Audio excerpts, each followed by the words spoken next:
للشعر في صناعة الإبداع الغنائي السبعيني قصة وراءها مبدعون عراقيون هم شعراء الأغنية الشعبية القادمون من عذوبة الجنوب ووجده. مرخوص بس تكتب دمع شرط الدمع حد الجفن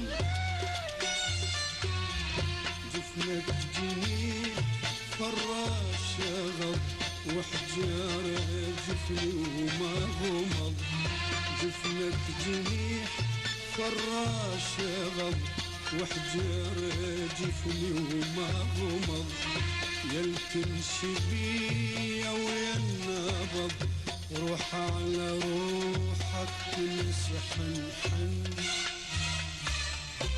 وانا حن. مرت الأغنية السبعينية بمرحلة استقرار نسبي تسابق فيها الشعراء الشعبيون على طرح قصائدهم على الملحنين. أهم شعراء فترة السبعينيات عريان السيد خلف، ذياب جزار، زهير الدجيلي، جبار الغزي، كاظم إسماعيل قاطع، وزامل سعيد فتاح وغيرهم الكثير. من أروع من كتب الشعر الأغنية العراقية هم شعراء الفترة السبعينية. بالسبعينات بدأ زحف الشعراء المثقفين الجنوبيين إلى بغداد، وصار انقلاب في لهجة الخطاب. الأغنية السبعينية هي من خلال روادها وقادتها هي أغنية جنوبية بامتياز. جونا من الجنوب شعراء من عتم داود غنام، صور عجيبة غريبة اللي يكتب هذا الرجل. طاهر سلمان، سعد بن قاسم قلت لك من العمارة، فهذه العكايش من النجف. فتشوف يعني ألوان كل واحد حامل لون جديد، كل واحد همومه شكل ينقلها على الورق. محيرني ساعات الصبح وشو جنك تودعني، وساعات بغياب الشمس ملهوف ومضيعني، حسبالي عدينا الوفا والعمر وتوافينا. وكان أبرز شعراء الأغنية السبعينية من التيار اليساري الذين تميزوا بعمق ثقافتهم. التيار الفكري الذي كان سائد في السبعينات كان تياراً ثورياً تجديدياً ماركسياً إن شئت على الأغلب. كل الذين ينتموا إليه كانوا من كتاب الأغنية، بل كل كتاب الأغنية المميزين كانوا ينتمون إلى هذا التيار، وبالتالي أغنوا. يعني هل نتحدث عن أبو سرحان مثلا الذي قدم الروائع؟ هل يمكن لنا أن ننسى إن أغنية نادرة، وأنا مسؤول عن هذا الرأي. الغناء العراقي ليس فيه رقة، يفتقر الأغنية الرقيقة. حتى فيه أغاني العاطفة فيها قسوة في لجهة التعبير، حتى الحزن كان قاسيا في الأغنية العراقية، لكن من النادر أن تجد أغنية رقيقة. هل يمكن أن ننسى رقة أبو سرحان في أغنيته الرائعة التي غناها سعد بن جابر، أغنية القنطرة بعيدة؟ هذه أغنية نادرة في الحياة، نادرة في تاريخ الغناء العراقي لجهة الرقة والعذوبة التي ينطوي عليها. لا لا يا برد الصبح ما تحمل جفوفه، صغيرة وجواها العشيق وتوسد زنوبها، وهنا وجحيل الوقت ما لام هدف هنا وجحيل الوقت ما لام هدف لو ذي على بلاد البعد يا روحي حد ريده، لو ذي على بلاد البعد يا روحي حد ريده. قدم هؤلاء الشعراء نصوص أغاني جديدة لم تكن معروفة آنذاك، هي القصيدة الشعبية. هو تقليد سار عليه أغلب شعراء تلك الفترة، والقصيدة الشعبية هي نص شعري طويل مكتوب باللغة العامية. قصيدة حوت على كلمات بليغة عميقة المعنى بمفردات جنوبية أصيلة، يعني مفردات جنوبية صرفة ولكنها ذات معاني عميقة جدا وبليغة جدا. القصيدة الجنوبية في السبعينيات تبث صور شعرية جميلة جدا تتسم بالعذوبة من خلال الاستعارة والتشبيه للبيئة اللي هو عايش بيها. فتشوفين معظم جدي في قصائد السبعينيات يشبه الحبيبة بالسنبلة، يشبهها بالنهر، يشبهها بالسماء، لأن البيئة معطيات البيئة حواليه غنية كانت. لا نص غنائيا في الغناء العراقي رائعا ومتزنا ومتكاملا في التعبير مثل ما كان عليه النص في الأغنية السبعينية.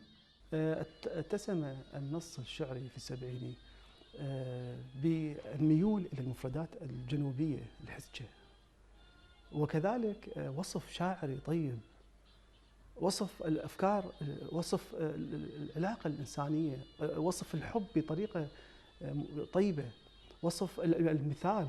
هناك أمثلة كثيرة، نسمع أغاني سبعينية كلها أمثلة بها فائدة، بها توجيه، بها خلق عالي. وأيضا بصور جديدة على الأغنية العراقية.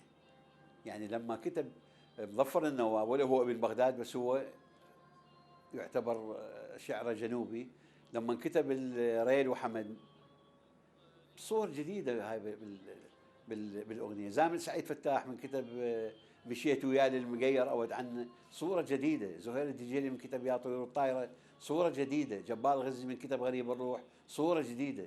فتشوف جت صور جديدة ما مألوفة للأذن العراقية سابقا، عندما كانت الأغنية البغدادية متسيدة على الموقف الغنائي بالبلد.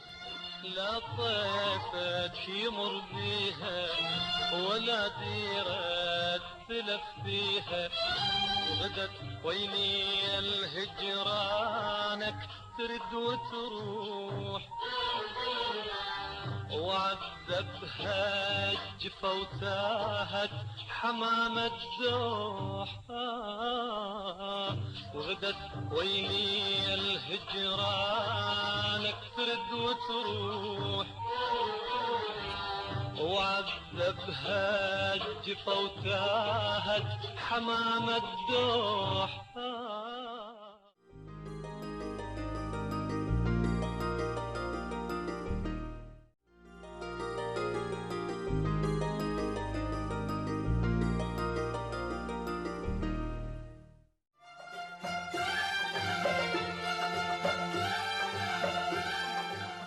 يعد الشاعر مظفر النواب أحد أهم شعراء القصيدة الشعبية، وقد سار على نهجه الكثير من الشعراء السبعينيين.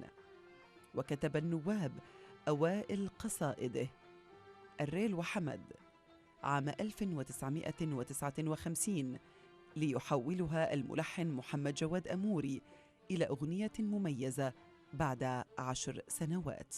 الغناء السبعيني حافظ أو استلهم ثورة مظفر النواب بالشعر الشعبي. كان الشعر الشعبي عبارة عن دارميات وزهيريات والشكل الكلاسيكي للقصيدة، كما كتب عبد الحسين الصبرة مثلا بحشاشتي سهمك مضى، هذا كان الشعر. لكن حينما جاء مظفر النواب بالستينيات بديوان الريل وحمد بشعر جديد على مستوى الشكل وعلى مستوى الإيقاع وعلى مستوى المفردة، ألهم عشرات الشعراء فيما بعد الذين شكلوا النواة اليسارية في المجتمع العراقي لأن يكتبوا نصوصا جديدة. طبعا اللي فجر هذه الظاهرة هو الأستاذ الكبير مظفر النواب. ومظفر النواب لأنه مثقف كبير، ولأنه سياسي كبير، ولأنه مناضل كبير، استطاع أن يمتص ما يعانيه الفرد العراقي وأن يطرحه كشاف. وكل احنا تلاميذه تعلمنا منه تناول المفردات. مظفر النواب جبتي اسمه شاعر شعبي. هل نقدر نقول الشعر الشعبي اللي سواه مظفر الريل وحمد مثلا، هل هو امتداد للشعر الشعبي اللي كان؟ لا، هو هذا الرجل مثقف، رجل أكاديمي، وأتى بنية شعرية شعبية بأسلوب أكاديمي يصل إلى المستوى الأكاديمي العالي يعني. التجربة كانت بوقتها تجربة جريئة وناجحة، مو بس ناجحة، جريئة لأن كانت الأغاني بوقتها يعني إعلام مظفر النواب بالذات كان ممنوع بالعراق. فإحنا تجرأنا بذاك الوقت وغنينا الأغاني، وحتى ضمن الأغاني المنعت يعني فترة طويلة منعت. بعد ما غنيناها وانسمعت للجمهور منعت رسميا بالإذاعة. منعوها لكونها مو لأنا أن غنيتها أو طالب لحنها، لا، لكونها إلى مظفر النواب. مظفر النواب لسمعته السياسية وسمعته الشعرية الكبيرة، وحتى كان يعني ممنوع بالعراق، يعني شعره ممنوع بالعراق، كان يتداول كالمنشور السري. أنا لحنت 3 قصائد من قصائد مظفر، هي روحي وليل البنفسج وحن وأنا حن. مظفر نواب هو مو شاعر غناي اطلاقا، بس طالب القرغلي بجبروته بقوته بصلافته بصموده لحن البنفسج ولحن روحي وكذا فلان ولا شيء لحن البنفسج، يعني حقيقه مثل ما يقولوا طلابه، مو شاعر مو شعر اغنيه اطلاقا. يا طعم يا ليله من ليل البنفسج عذر عذرين، يعني راد لها فد شيء، بس هو بصلافته وقوته وشجاعته لحنها. يا طعم يا ليله من ليل البنفسج يا حلم يا ما مشي ما مشي طبع قلبي من طباعك ذهب ارخص واغليك واحبك انا متعود عليك هواي يا سولة سكت يا سولة سكت.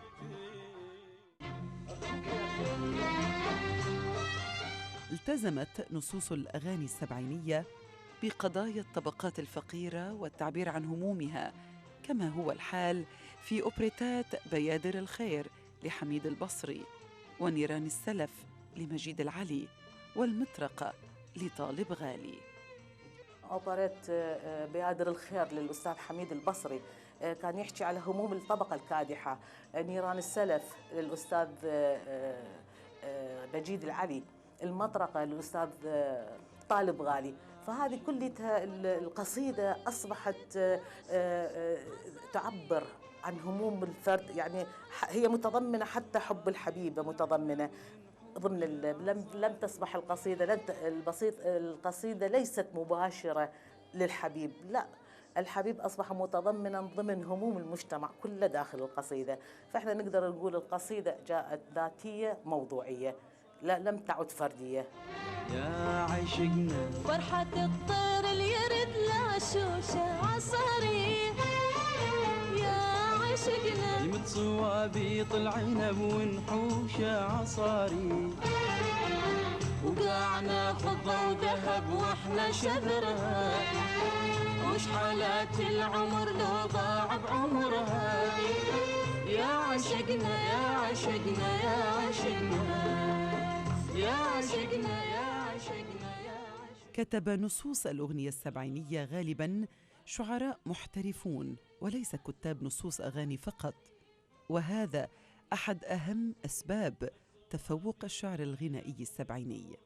نص الأغنية السبعينية كان عميق المضامين، متعدد المعاني، مغمس بمفردات وتراكيب لغوية ناضجة فكريا، تعمل أو عملت على إنضاج الوعي الاجتماعي، حيث استطاع أن يؤسس مجتمعا واعيا ومستعدا لتقبل ثقافات الآخر.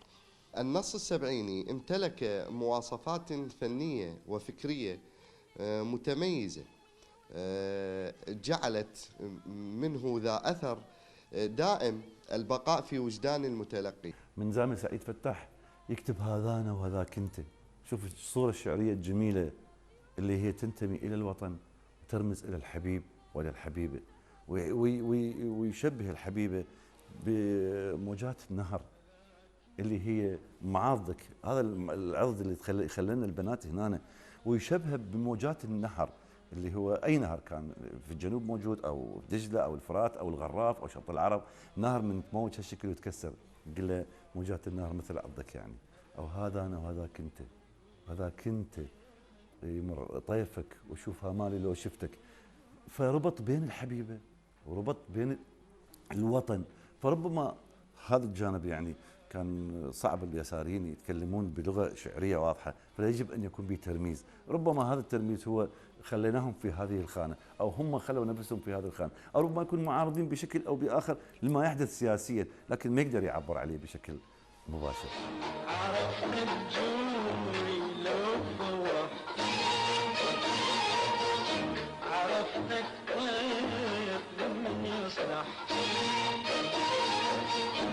ومن حبك ونايانا تعلمت هذاك انت.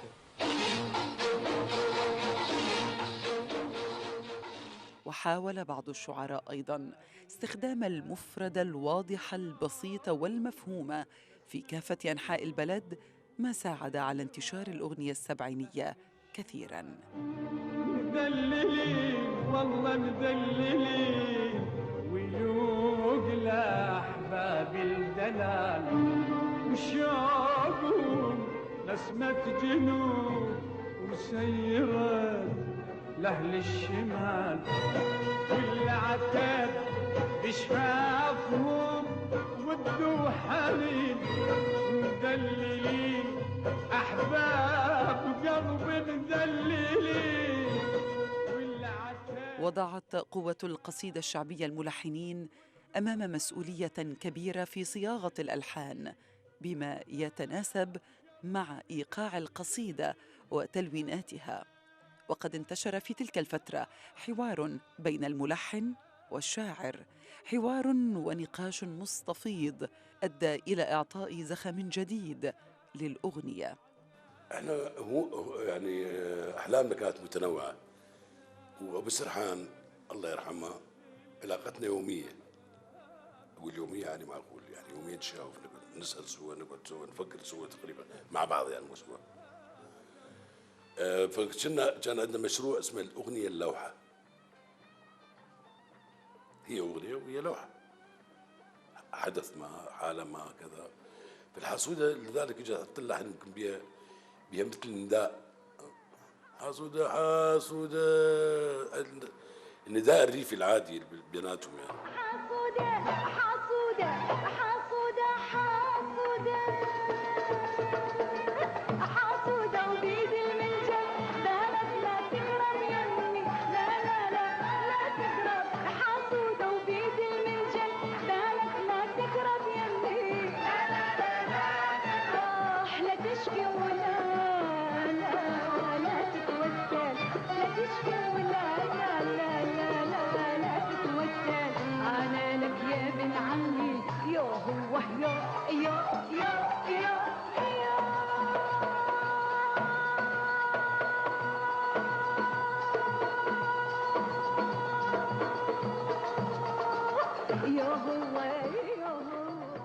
في بعض الأحيان تصير مصادفة أنه الملحن يعرف قصة هذه الأغنية من خلال الشاعر فيعيشها. من عاش الأغنية وهي صارت وياي ويا الشاعر الكبير زهير الدجيلي، ويا جبار الغزي أيضا، ويا المرحوم زامل. من أعيش القصة يعني أقدر ألحنها. أغلب الأغنية الأغاني السبعينية في مطلع هذا العقد أنه كانت لم تكتب على شكل نصوص غنائية من أجل أن تقدم كأغنية، وإنما في الغالب كانت قصائد شعبية، فلذلك يعمد الملحن والمطرب أحيانا مع الشاعر لتعديل وتغيير وتهذيب بعض المفردات لتتلائم وجو الأغنية. شوف الكلام يجبر الملحن بأنه محسن فرحان الفنان الكبير شو راح يتعامل مع هذا النص، أو كوكب حمزة شو راح يتعامل مع يا طيور الطير زهير الدجيلي. الطيور يناجي حبيبه بمكان هو ربما مكان اخر، ربما الوطن، ربما الام. هاي التعبيريه الكبيره في الشعر يضطر الملحن حقيقه ان يتعامل مع النص تعامل مختلف جدا يعني. يا طيور الطايره مر بهلي، يا شمسنا الدايره طولها لي. سلمي لي وغني بحجاياتنا، سلمي لي ومر بولاياتنا، سلمي لي وغني بحجاياتنا، سلمي لي ومر بولاياتنا. حاسبينك مثل رمش عين. دفق الكلمات وعذوبة المعاني القادمة من حزن الجنوب منحت الغناء العراقي السبعيني جمالاً وأصالة لافتين، بصمة إبداع تتجاوز الزمن وتستوطن الروح، أو هكذا يراها كثيرون. ذاتك ذاك انت غايب حبيبي وسلوة حكينا، حاسبينك حاسبينك انت كل العمر